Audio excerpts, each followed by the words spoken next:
based on the real 1969 disappearance of Dennis Lloyd Martin.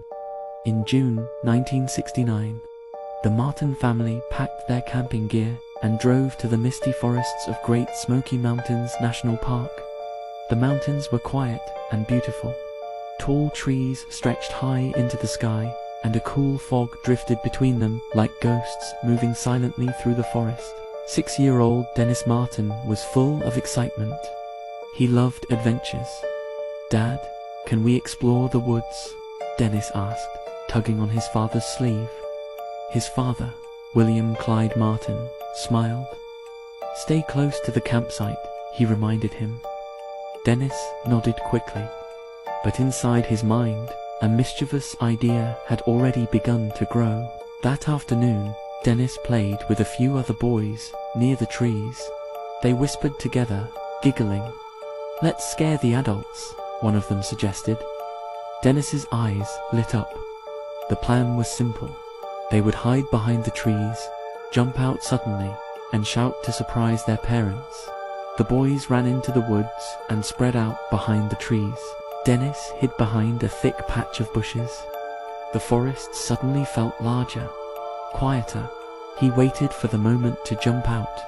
But when the boys shouted and ran back toward the campsite, Dennis never came out. At first, the adults thought Dennis was still playing, but minutes turned into an hour. Then too, his father called out into the trees, "Dennis." Only the wind answered. Soon the entire campsite joined the search. They walked deeper into the forest. "Dennis, Dennis." But the mountains remained silent. Something was very wrong. Park rangers were called immediately. Soon, hundreds of people began searching the forests of Great Smoky Mountains National Park. It became the largest search operation in the park's history. Helicopters circled above the mountains. Dogs searched the ground for scent trails. Volunteers formed long lines, walking through thick brush. But the forest gave no clues, no footprints, no clothing, no sound. Dennis Martin had simply vanished. During the search, a family hiking nearby reported something unusual.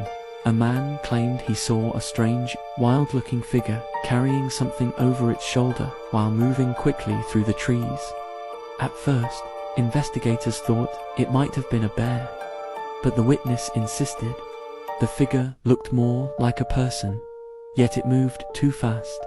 And strangely, the report confused investigators. Was it imagination or something real? Days passed, then weeks. Still, no trace of Dennis Martin. No bones, no clothing, nothing. The forest had swallowed the boy completely. Years later, investigators and historians continued to discuss the case. Some believed a wild animal might have taken him. Others thought Dennis may have wandered deep into the mountains, but many people who knew the forest said something else. The Smoky Mountains were full of hidden places. Places where a small child could disappear forever. The case of Dennis Lloyd Martin remains one of the most mysterious disappearances in American history. Even today, hikers in the misty forests of Great Smoky Mountains National Park sometimes remember the story. They say the mountains keep their secrets. And somewhere in the endless woods, the mystery of the little boy who vanished may still be waiting to be discovered. The mountains are beautiful, but they are also ancient, and sometimes they do not give back what they take.